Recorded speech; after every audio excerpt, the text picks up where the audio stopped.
everyone, welcome back to RTS. Yes, now what are we going to do today? Today we are going to do a flip through and talk a little bit about a catalog or inventory binder, however you want to call it. I just call it goodness. Yeah, that's what I call it, absolutely. Now this is a project that takes time to do, but the reward and the end game and the benefit is absolutely worth every minute you put into this, okay? And so some of my subscribers had asked me a few times, can you do a flip through? And so that's what I'm going to do today because it's on my to-do list. Yes. So what I have is just about a 2-inch binder, or I would say 2.5. I'd say 2-inch binder. Because when I first started to do this, I went bigger and then it gets heavy. So I suggest when you're thinking about doing a catalog / inventory binder is that you absolutely make it smaller than bigger, because this is something you're going to be pulling back and forth, in and out and onto your work surface for many, many times. And it will be a great resource. So make it as light and small and compact as you can from the get-go. Now, what do I have in my catalog inventory binder? And what I have is I have 4 groups, and I'll talk about each one of those. And the first group is my punches, and my second group is my embossing folders. My third group is my slice, old school. Yes, that's my die cutting machine. And then I do my dies. Okay, now I'm gonna have to take my sweater off because I think a hot flash is coming. The beauties of being a woman. Thank you, Lord. Yes. Okay. Now, with this catalog binder, inventory collector, whatever you want to call it, it can absolutely be set up however you want it to be and whatever supply you want to have in a catalog system. Okay, there is no wrong way to do this, and there's no perfect way to do this. Okay, and I will share a couple tips that I have learned over the years, because I've had this for several years and I will always have this. I wish everything in my life was this organized, honestly. Now, one thing you will not notice that's in this catalog binder for me is stamps, because I think stamps is another whole beast. And I'll talk about that in another video, because I did get asked, how do I do mine? I do my stamps in a very, very simple approach, but it's a very easy way to access. So I'll share that in another video. But just for mine, I have punches, my embossing folders, my slice, and of course this could be Cricut for you or your silhouette, but I think for your silhouette, if I'm thinking correctly, you kind of keep your library online, correct? I'm thinking that's how it is. But your Cricut cartridges, anything that you have a physical product, and then of course dies. Okay, now you may just simply want to do one catalog binder of the inventory of your dies, because I don't have a ton of dies, but I don't have just 10. Okay, so I would say just a moderate amount, but there are some people that are just absolutely love dies, so you could do a binder just for your dies. Or I'm speaking to Joan here. Joan has quite the collection inventory of Cricut cartridges, so she could absolutely do a binder just of her Cricut. Or if you're someone that embossing folders is your bag, you could just do one binder just of your embossing folders, and then also 2 punches. Okay, so you can absolutely incorporate all that into one, which is what I did. Or if you have a lot of one, you could just maybe do a 1-inch binder, or maybe you would need a 2-inch binder for each category. It's however you want to take it. Now, I will have a video linked below how I organized punches, because I'm very, very happy with how I finally got mine. It took about a year by the time I could afford the supplies and then get it done, because I waited for sale, waited for gift cards, that type of thing. And absolutely, so I just absolutely have my punches divided in groups according to how I have them organized, as far as my punch bags by Totally Tiffany. And again, I'll have that video linked below. And so this just tells me if I want my mason jar, I go to punch bag 5, bing bang boom, it's there. Okay, and so if you look here, and then also this is my edge punches, and then I have doily punches, and then I have a circle template, and then again more of my border punches. And so if you look right here, this amount right here is just my punches. That's it. Okay, and like I said, I don't have a small amount, but I don't have a large inventory of punches. I have a moderate amount, and that's all this binder, this catalog binder, took for you know, that's all it took just to do my punches, okay? And so that's why I have more than one category in this binder. I have 4, okay? But say you don't have embossing folders, just skip that. If you don't do dies, but you have more embossing folders, then just do that. You can combine 1 or 2, however you want to do it. And then my next is embossing folders. And so since I already did a video on the punches, I won't talk a lot about that. I will just link the video below. So if you want some more chit chatter about punches, because we talked a lot about that. I mean, this is just absolutely...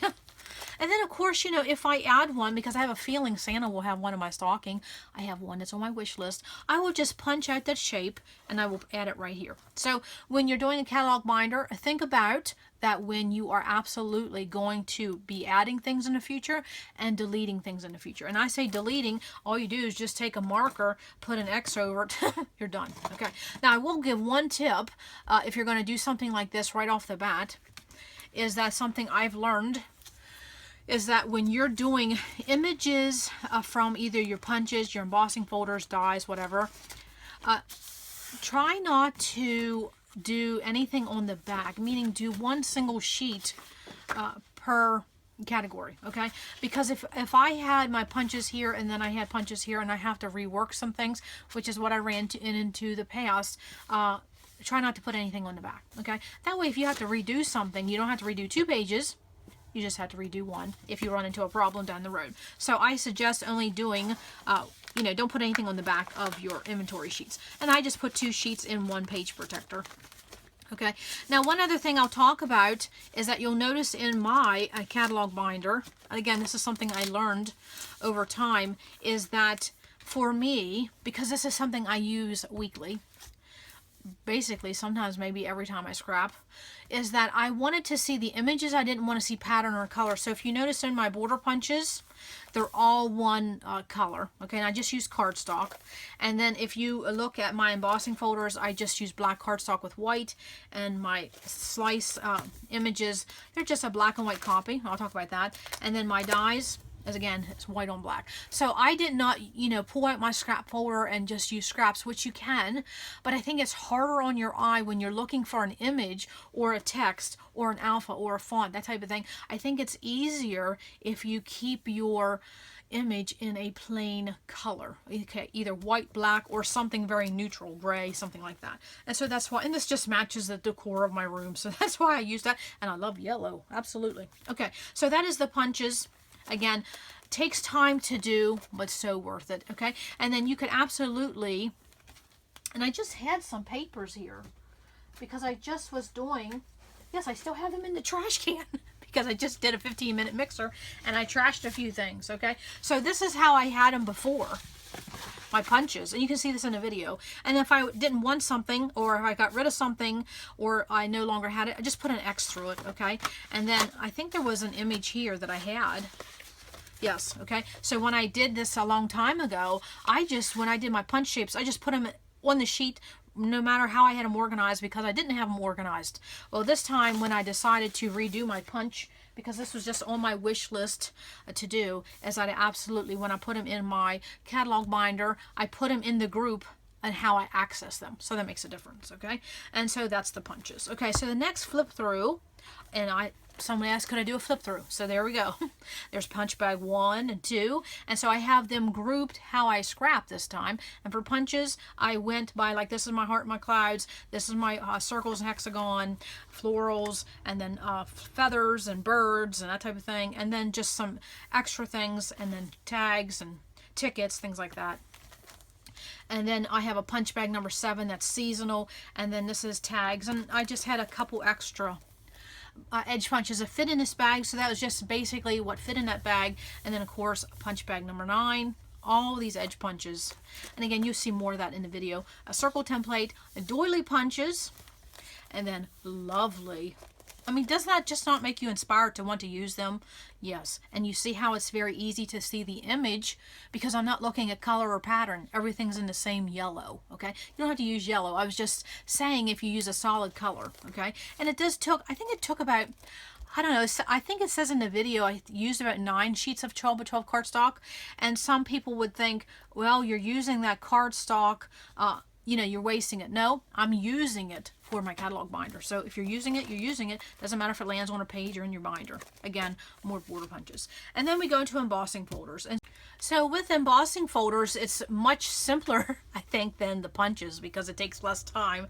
And so honestly, what I have is I just have my embossing folder image on some white cardstock, on some black cardstock, and put in a page protector. Simple, simple. And then of course you'll see that these are all numbered, and I'll show you in a minute why that is. And these are in no category, no group, nothing. They're just simply numbered, and they're very quick to look through. So I think I have around 70 or 80 embossing folders. Again, I don't have a huge amount, I don't have a small amount, but it's easier to look at my images very, very easy, very, very quick for these, I don't know, about 8 or 9 pages than to absolutely go to a basket or bin or a drawer and leaf through 80 embossing folders. So I highly recommend embossing folders. Now, Totally Tiffany did crayon markings, and I think that takes too much time. I didn't want to do that, so I didn't want to say I did the lazy way, but I do the quick way. And so for me, I just simply took some scraps, and I just ran scraps through my embossing folder, and then I cut it down, okay? Because I think that was faster and easier rather than cut everything into 3x3 or 4x4. Because if I just had a 3x3 square on some of the images, I would want to have to say, well, am I moving it here or here? No, just run a scrap through and then cut it 3x3, 4x4, or whatever size you want for your image. I wouldn't recommend going less than 3x3, and I'm pretty sure that's 3x3. Yes, because then sometimes you can't really see what the image is. For example, see these birds on a wire? If I went smaller than 3x3, I don't know if I would see that, okay? And some of these images, I made them bigger. Right here was that Christmas tree. I wanted to see that a little bit bigger. So not everything is exactly 3x3. And then as I got on doing this, I even went to 4x4. I think there's some 4x4s in the back here. Yes, because I thought, why not? I have the space. I just ended up doing 4x4. So again, and I just added a number in the corner, and so then I know where to go. Now, how do I have mine organized? Just like how a lot of us do, I simply have them in an Avery L pocket, okay, and I will have a link below. I just get mine from Amazon, and I will tell you from when these first came out, this is the name, Avery L. When they first came out, the price to what they were then to what they are now, big difference. But there are some knockoff versions of these Avery L pockets, okay, and the size I use are large, and it says 5.5 by 7 3/8. Okay, and I think they even have a larger size or a smaller size, but that is the average size. That's the size Avery L started with, and that is what I use. And I do, I have not bought the knockoff version, and I would say I probably won't, because I started with the Avery L, and I'll continue because they are quality. They've held up through the years, so I would highly recommend them. You may pay a little bit more, but I highly recommend them. But if you have a huge inventory, I would say try a pack of the knockoffs first and maybe save yourself some money, because these are not, they are going up in price. Okay, and so I just use an Avery L pocket with a piece of cardstock cut to that size, just a little smaller, not the exact size of the pocket, a little smaller. And then I absolutely just put that in with the number. So if I go to 24 in my catalog binder, okay, and I don't know how chatty this will be. Grab some coffee, grab some tea, or some eggnog, and have fun. Okay, so 24, and right there's my image, okay? And so it doesn't matter what the manufacturer is, doesn't matter the design, doesn't matter the theme. I just simply put them in Avery L pocket, and whatever number I give it here, I make sure it's the same number, of course, okay? And I just put a black number here because I think that shows up when I have them in my space. And I just have them in a cabinet. It's just a small little thing that my brother made for me, and so I just have them sitting like this. I have some more here. I just have them standing up like this, and I see this number really quickly, and I just grab it. So I just keep them in numerical order, but they stand like this for me. They don't sit like this. Now, if that is something you need to consider when you're numbering these, what container or bin or basket or cabinet or drawer you're putting them in, because you want to see that number. I have mine down here. That's just simply because of the way I have them stored. See, I have them stored like this, and this is the number I see. Okay, and that's why I put those number there. So your number will be where you need it. okay, to fit your organizing method, okay? And so I did it the same across the board, okay? You can see I have a number, okay? And I did one per Avery L pocket. Some people do too. It's totally up to you. Okay. Now, of course, when you have these small ones, you can definitely get more than one. And then, of course, what do you do when you get bigger ones? Because I have some 6x6 that will not fit. These are by We Are Memory Keepers, and they will not fit this Avery L. So what did I do? I simply used a page protector, and I honestly used my vacuum sealer. Yes, vacuum sealer that is that I use in my kitchen, and I'm sorry about that. And so then I just took a page protector, cut it down, and I just sealed that with my vacuum sealer. Yes, that is what I did. That is the knockoff hack version. Yes, use your vacuum sealer if you have one. And some of you have a fuse machine, a fuse tool. So you could use a fuse tool and create your own pocket to fit whatever, because there are embossing folders even bigger than this. This is the biggest I have. And I think I only have about 6 or 7. Well, I can tell you how many I have of those. I think there's about 6 or 7 of those. 6.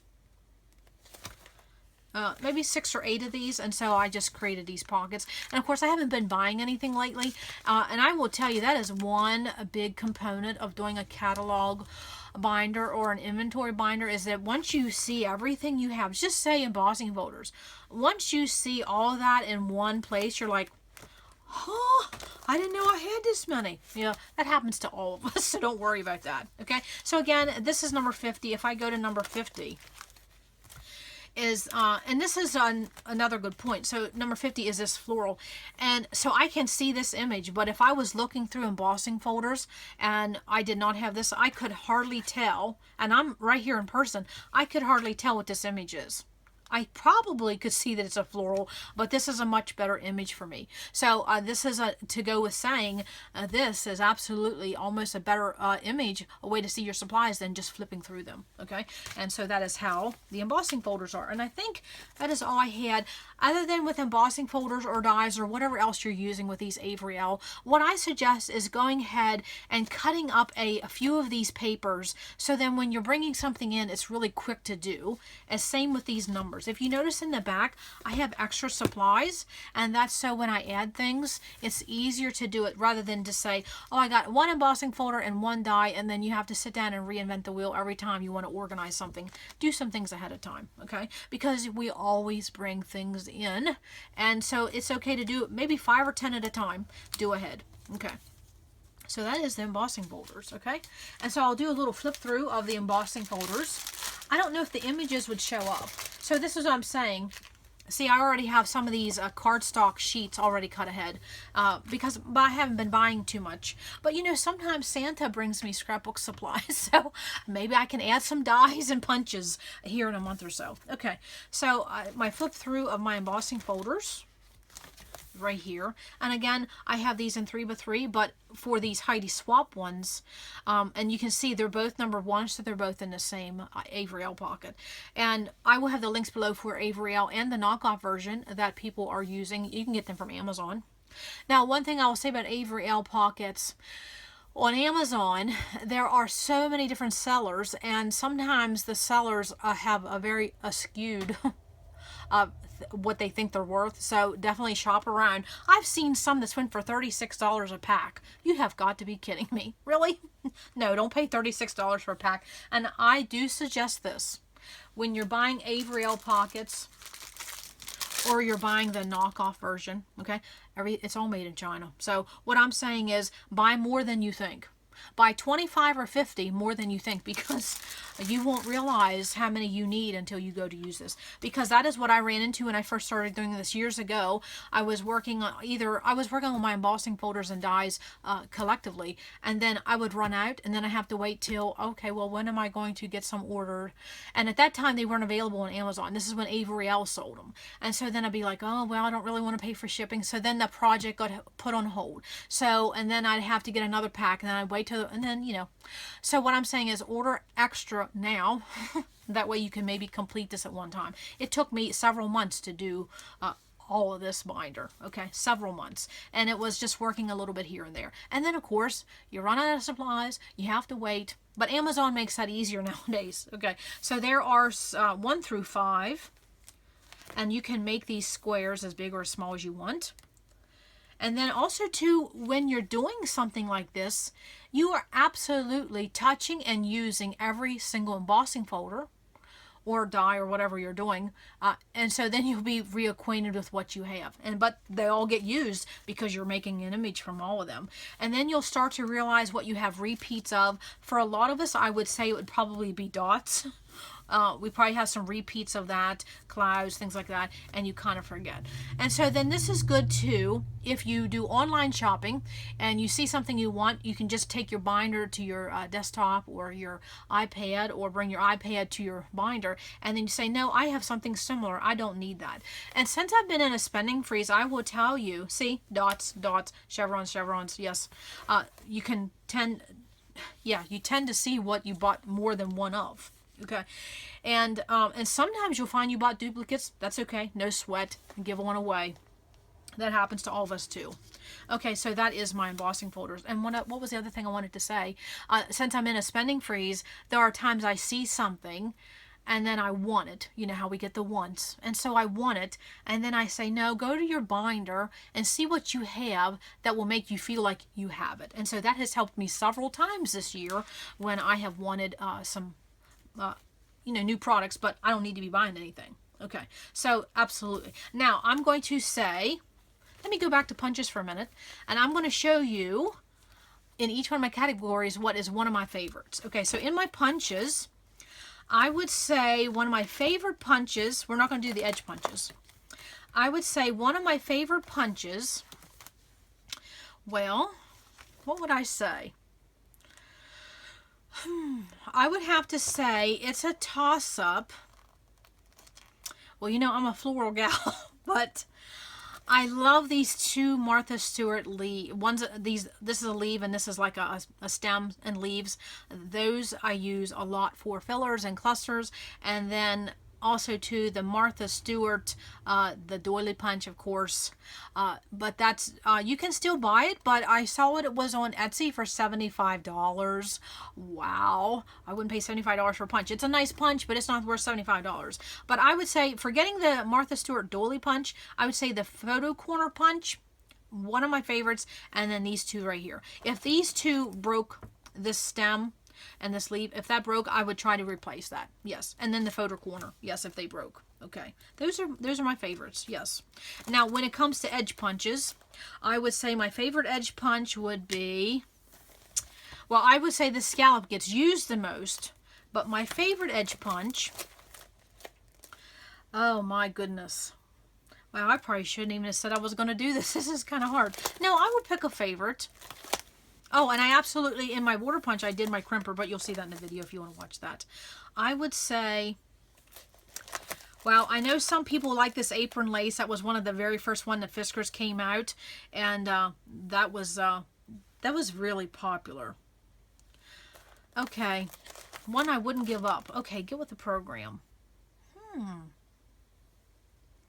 Okay, I would say the slide frame, because, I'm recording the story, and then also to this notebook one.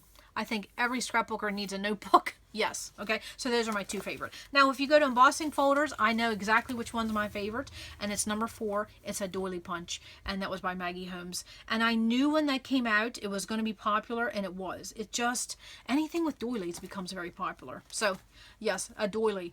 I think everybody needs a doily, a doily embossing folder, a Doily Punch, and a wood grain embossing folder. So where's my wood grain? I have a couple of different wood grains, okay?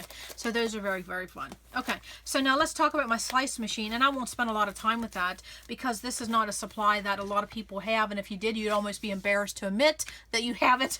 Yes, that is me. I My slice. And this is honestly, this is a product that my husband bought it for me for 1 year. It came out, and I knew that if I was to do anything with electronic die cutting, this would be the only one, because it's very concise, very simple, and you can get to it right quick as far as getting to the design. I don't have to jump through 10 hoops. And so this is just one of these little binders, and so I have all of this. That is my entire slice collection. Yes. And so very concise. I like that. And you could absolutely travel with this if you wanted to. Not on the airplane, but you can travel with this. And so then what I did was simply take out the image card, and then I just printed this, and then I flipped it over and printed it again, and I put it on the same sheet. And then I just gave it a number. So you see this is number 12, and then if you come here, this is number 12, and then I also numbered my actual card there. Okay, and so number 12, very, very good. Okay, very, very simple. It took longer to unfold these and then copy this on a printer than anything else, but very, very simple to do. I did that in one afternoon. Very, very happy with it, because say if how many cartridges do I have? 27. Okay, and so of course I have some extras back here. Okay, and I just created a little pocket of my own. Yes, I took an Avery L pocket and I just cut it down to accommodate, because I have a few extra, because I'm not going to go any more. This is the allotted space. And of course I can see, you would think with an old product that these cartridges would be marked down. No, they're higher priced now than when they started. I guess, you know, supply and demand. And so it's easier for me to flip through again these sheets than to pull out each one of these, look through it, put it back, you know, type of thing. So this is much simpler. And again, I just have this slice, and up in the front you'll notice that I have some manual guides and things like that. And so that's one other thing you can include in your inventory binder, is absolutely manuals or any kind of guides or quick tips or anything you use when it comes to this. And you'll see something else I include. So I have that in the front. Then I go into each one of my cartridges, and you can see when it first started it's very basic. Yes, but my slice machine is still running fine. I've never had a problem with it. Customer service at the time, you know, making memories. Yes, I always had good luck with them. And so then each one's numbered. And then I noticed that on my spending freeze, I went to this more. So again, you know, I have some spending freeze videos. I will link that below. And so when you stop bringing in supplies, you start re-looking at your supplies that you already own. Big benefit from that. Okay, and so again, this is just numbered, and so no order, no category, not by theme, not by season. Just gave it a number and slapped it in there. Absolutely. And I just have it on just plain old printer paper. I didn't use cardstock, and so I just printed that at home. And then I will pause here for a minute, and then we'll come back and we'll talk about dies. So hang on. Okay, so now let's talk about the dies. But I forgot to mention what would be my favorite slice cartridge. And I think I would have to say, oh my goodness. And like I said, if you still have a slice machine, give this video a thumbs up, because I know some people are like, you still have this? I would have to say Vintage Findings. It was something you can absolutely use for a lot of different layouts. So Vintage Findings, and yes, absolutely. And lately I've been loving Happy Trail, and you will have seen that in some of my start to finish. Absolutely. Okay, so talking about dies, and I already know I have two favorite dies. I wouldn't part with them even if you gave me $1,000 a piece. No. Okay, and I'll talk about that. So what I did for my dies is the same thing, is that I used Avery L pockets. Okay. And then, but of course, you know, since they're dies, we have to add the magnetic factor. And so I'll just pull a die here. One that'll show up. And I'm sure I've probably gotten glare. Sorry about that. And again, Avery L quality. And then I just would take my dies, put it on a magnetic sheet. Now, the magnetic sheet that I use is that I used vent covers, and I will have a video link below. My husband just picks them up for me at the hardware store, and I would cut them down simply using my Fiskars trimmer. But with that, I always suggest, and I've said this in several videos, that especially with magnetic sheets, glitter, foil, anything with a coarse surface, make sure you use a blade that you keep reserved just for that type of treatment. So of course I have a blade here marked with X's, so whenever I cut magnetic sheets, I would pull out this blade, because this will dull a blade, and you will not be able to use it for paper. So just keep a blade just for that type of cutting. And so I would just cut this down, and I would cut and I think they are about 15 inches, and so I would cut each one of these. Well, let me just see. These are about 5 inches. Yes. Oh, that's a 7.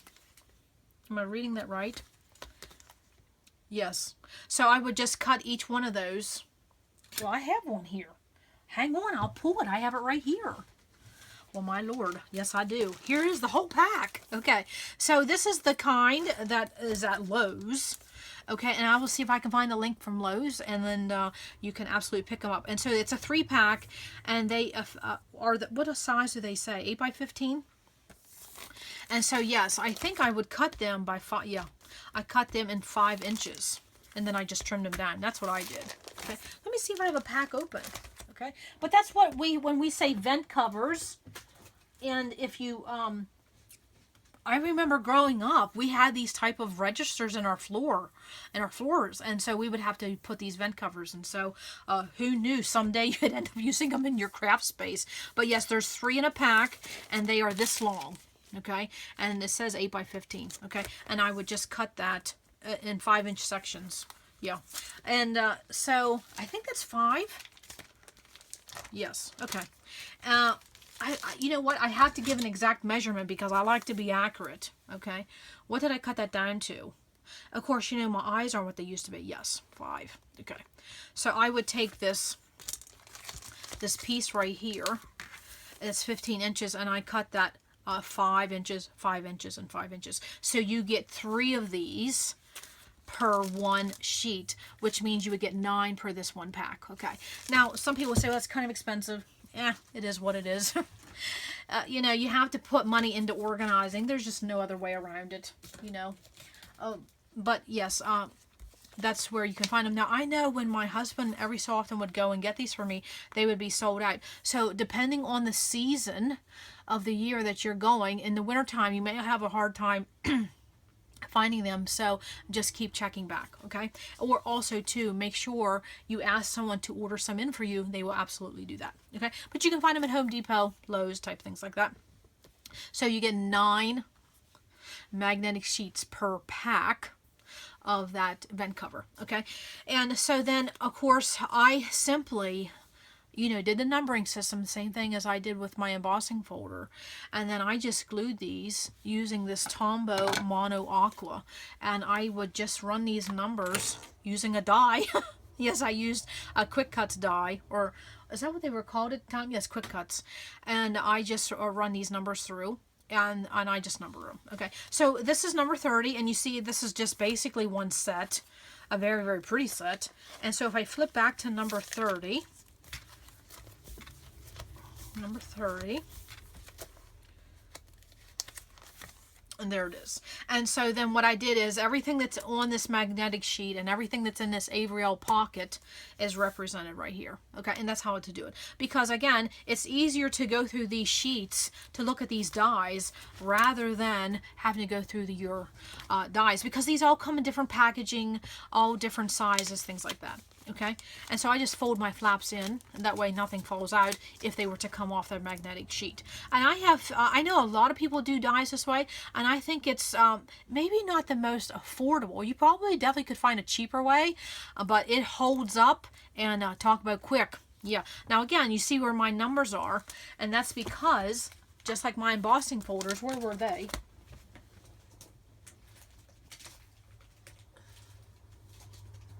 My embossing folders and my dies are like this in the same cabinet. They're all in one row, okay? And so I just flip through, and I know which one are my dies because these have the black, and then these are my embossing folders, but my dies, and I just flip through whatever number I need in the same way. That's why my number is here in this corner, because that's how I have them stored, okay? If that makes sense, I hope so.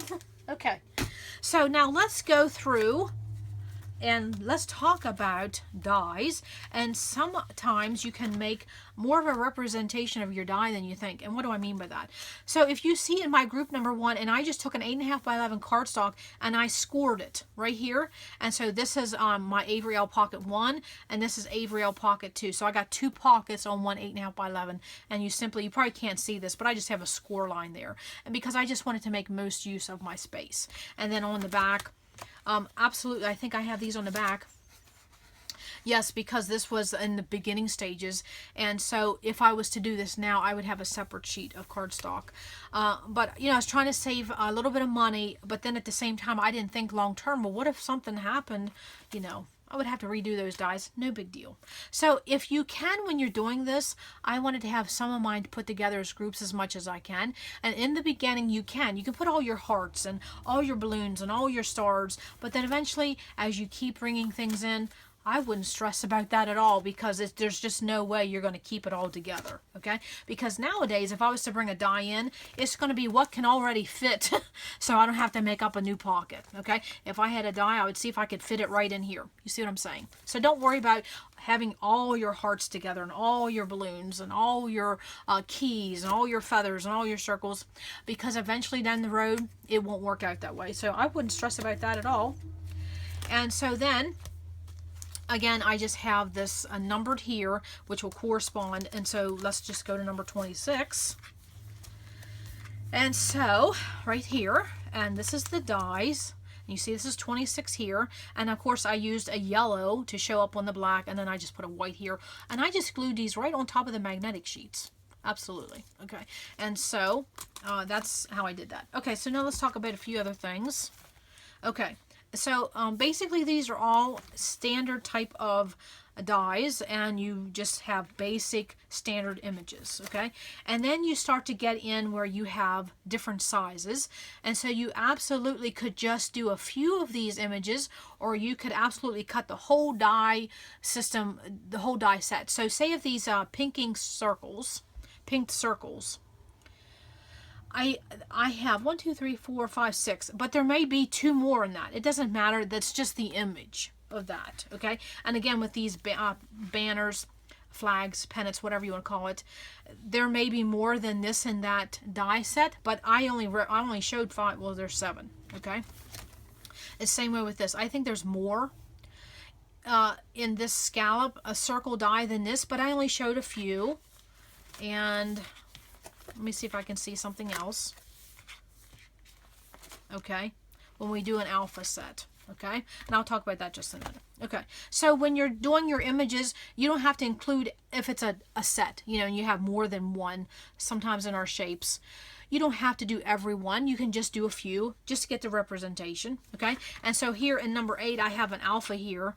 So you see where these were small. I did not want A, B, C, D. I didn't want to have to do 26 letters of the alphabet. I just did a few. And then I also included this negative imaging, because I could also use that too, okay? So when you're doing your dies, if you have a negative image and you think, oh, I could also use that on a page, include both, okay? So did I skip any of those? Yes, okay. And then again, with this Sizzix set, or no, Spellbinder set, I have the main image and then also to the die, the frame image, okay? And then I think, okay, and then here we come and I do a lot of text on one. And then I also did, I think this is all one die. And so there's the negative space. And so then there's all some text. And this is more than one set. And again, text, text. You can group some together. Like these all say hello and happy. And down here, these are sentiments, thank you, birthday. You can group them. And if you're someone who wants your die set to remain as a set, then you keep them as a set. But if you have 8 birthday die sets, you could split them up, and you could have one that just says happy birthday, and then you could have one up here that says all your thank you. It's however you want to do it. There's no wrong way, but some people like to keep them in a set. It's totally up to you. I broke these all up. Some of these are lawn fawn, some are I'm not sure what they are. And so I just broke them up, because I would much rather have all of these together than to have to look through 6 different to find some hellos when you're doing cards and things like that. So now when we're talking about alphas, You see here, it was easier for me to include this image of the alphas than to die cut every one of the alphabet letters and put them. So I just have a representation here. Again, I did the negative image, and then I left some actually in the spots in both of these, and then just put a few over here. So you can do it either way. You can absolutely cut each one of the letters and show each one of the letters, or you can do a few and then show the negative space too, because there's nothing wrong with using this as a die cut image as well. Okay, sometimes we forget that. I know I do. Okay, and then of course here's another alpha. Okay, now this says 23. If you can see this, this has number 23, and then I have a 3 here. And why? Because this is font. These are, I don't think I have them with me. No. This is a big font. Okay, and so it took me 3 Avery L pockets to accommodate that whole alpha. So I put a number 3 here. You probably can't see that. And that's to tell me that I have 3 Avery L pockets that whole alpha is in. And then down here, if you absolutely have the packaging, you could absolutely include the packaging along with this image representation, and then just die cut a few. Okay, and then these are standard. Again, the alphas are the one that's going to take you the longest, especially if you want to see every one of the letters. Yeah, that takes some time because you have to glue all these on here. Okay, and then you definitely could run these through the little Xyron X rather than just using your liquid glue, but this is cheaper. You know, those little Xyron refills are they get expensive. Okay, and then don't be afraid to overlap things, because it's just, again, a representation. You know right away that these are hearts. They don't have to be in a singular, a linear fashion. You can overlap to save some space. Say with the stars, see how they're overlapped, save some space. And then here is some alpha. Okay, and you'll see on this set here, number 32, I don't have every letter of the alphabet. No, I just have a few, and then I have the numbers. Okay, you don't have to do every letter. Okay. And again, I overlap those, and I even stack these. So that's another option. You can stack your dies when it's the same image. You get the representation, you get the idea. Absolutely. Okay, and then here, in number 42, I have some circle dies, and I made a note, 20 dies total. Because I didn't want to sit here and do all 20 dies, for the images. So I just did a few, and then I wrote in here 20 dies total. So I have a lot of options. Absolutely. Okay. And then again, here's another alpha. And then when you have some of these spell binders where you have the frame and then the image, you can absolutely include both. And then here you run into a die when it's giving you a fit. I say put the image in there that gives you the fit. So I already know when I pull out this Prima die, see how that image is not absolutely great? There's a lot of particles, a lot of pieces to that. That die gives me a fit every time. Okay, and so I left that on there just to say, just to show me it's a problem die. I won't get rid of it, and I would say I probably don't use it as much because of this, but it's a pretty die. But if you have a die that gives you a problem, you don't like it, and you don't think you're going to use it, it's okay to trash it. Absolutely. Don't give it to someone else if it's a problem. And then, but you can absolutely leave some of that in there so it's going to be a little bit of a job. And then again, just overlaying, overlapping. And then also too, I put a note in here with some of these other ones. I did not die cut every one of these frames that's in this set, but I included it. I said also explore, friends, happy, surprise. I only did a representation. Okay. And then I also have some other little fun icons, elements. And again, these are just plain old images. Here's another die, a beautiful die, but it gives me a fit. And again, just more. And then you see I have some empty spaces. I already pre-did that. So if I was to have some come into my inventory, I would just simply add to it. The pockets are already made. The sheet's already made. Makes for quick inventorying of your items. Okay. And then I also have a category for my dies. And I wanted to show this. Let's go back here. We have 26, 27. Okay. So if I go to number 27, okay, this is what it looks like. Okay, so I have this die and then this die, that's right there. And then of course number 32, I had talked about that alphabet. I did not die cut every alpha on this set. I just did a few in the numbers, because even if you just did ABC 1, 2, 3, you can absolutely see what that image is like. And then this is number 33, the stars. And then also too with number 34, you see right here, I try to combine as many as I can. And this happens as you keep growing with your binder. Wherever you can find a space to add something, you just add it. It doesn't matter if it's in the same group or not, okay? In the beginning, you can do that, but as time goes on, you just don't worry about that. Okay, so now let's get into, before we talk about the border dies, I will show you my favorite die. Okay, I have two favorite dies, and one of them is this Prima Doily, this pineapple design doily. That is one of my favorite dies. I would say that probably is my favorite die. It's tied with this one, and I absolutely have it here because I know what number it is by heart. Number 26, because it's this floral die. It's by Maggie Holmes. So you see, Maggie Holmes Doily Embossing Folder and Maggie Holmes Floral Die.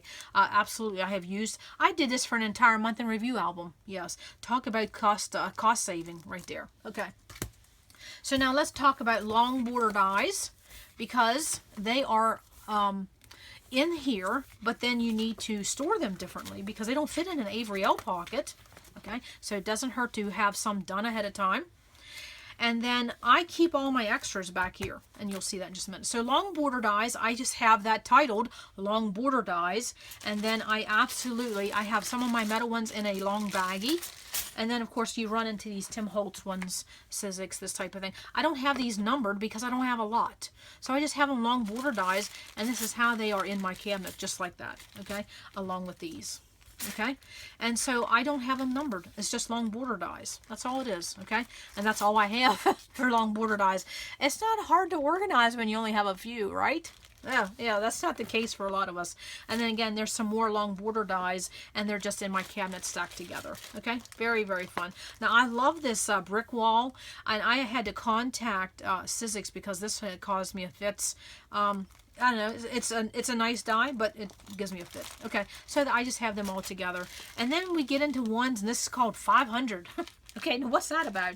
Again, these are ones that don't fit in Avery L pockets, and so when I see this number 500, I know that it's going to be a different type of die, if that makes sense. So I didn't just continue with the number 61, 62. I gave it another whole level of a number, so I know right away that this is a different type of die. And so what is that? And I only have a few of these, and that is these type of dies right here.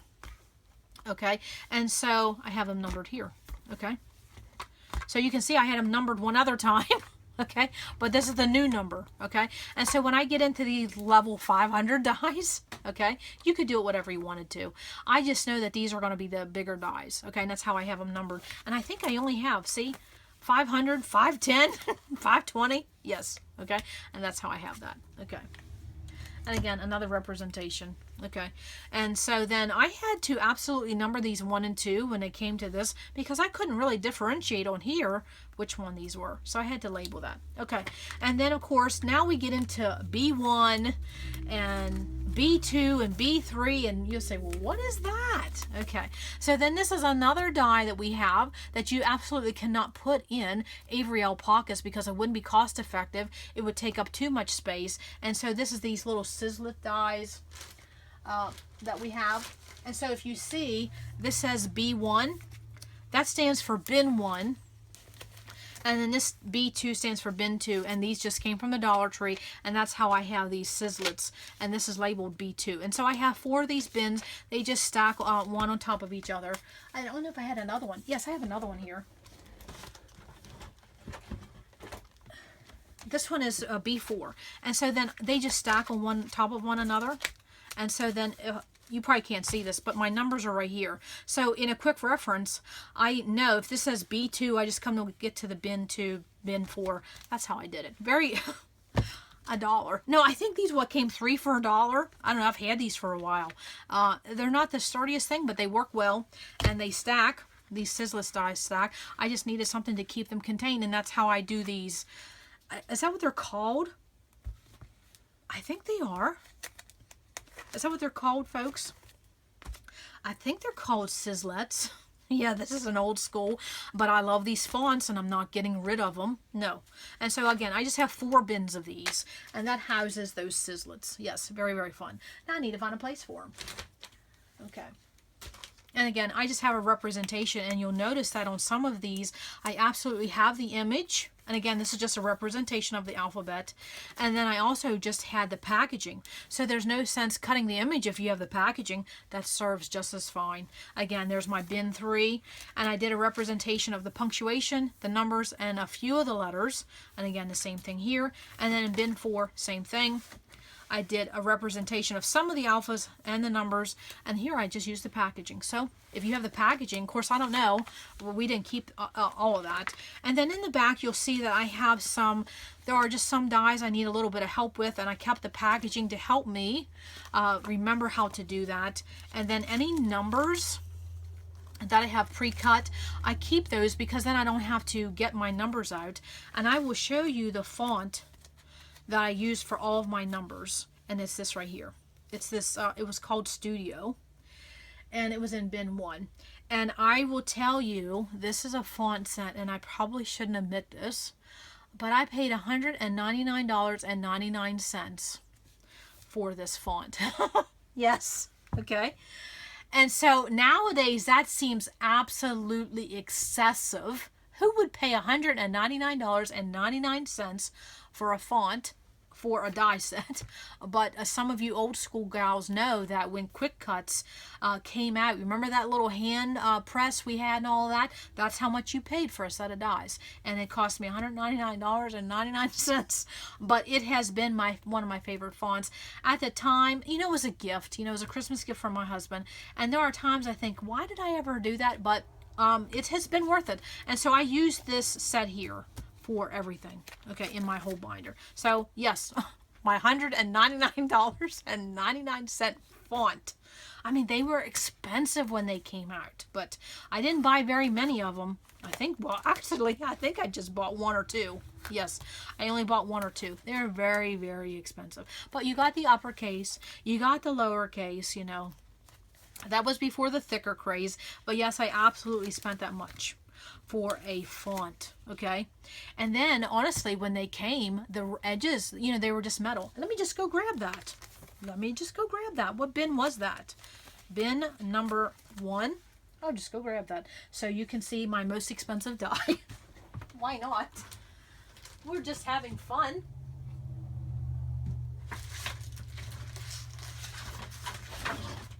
Okay. And it's not going to look like a much, but there it is. There's that font. Okay. That is how much $200 in dies was back in the day. So now you gals that get dies for $4 or $5, yeah, some of us old-time scrapbookers, we didn't have that price. And so when this first came, you can see the writing on it, I had to send it back because every time I used this, the edges were so sharp I would get cut. And so I had to contact them and say, oh yeah, there's a problem that every time you use a die, you're getting cut. And so they had to send me a new set. And so of course they put some notes on there. Yes, okay. What does it say? To cut the S, place front edge of the tool at the red line. Yeah, I don't makes no sense, but whatever. A man probably wrote that. But anyways, you know my point. Okay, so yes, that is my $200 most expensive die, but I love it. Absolutely love it. But that was back many years ago. Okay. So that was in my bin number 1. Okay, so what was I saying? I used that this font for my entire album as far as my numbers. Well, where are we getting? The numbers on my Avery L pockets, and then the numbers here in my actual binder. I use that font. If anybody wanted to know, I don't know, we went on a little bit of a rabbit trail there. And then, of course, any extra papers that I have, I keep the scraps here because I like to keep things consistent.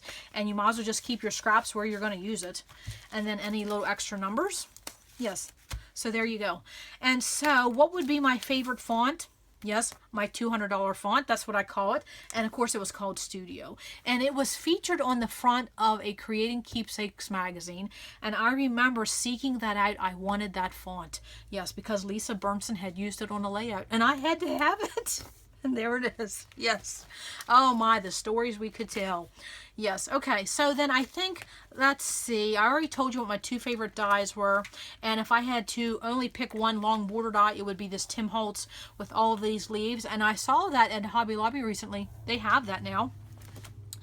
So that would be the one I pick. And of course my font, that $200 font, yes, come to mama. That is a favorite one.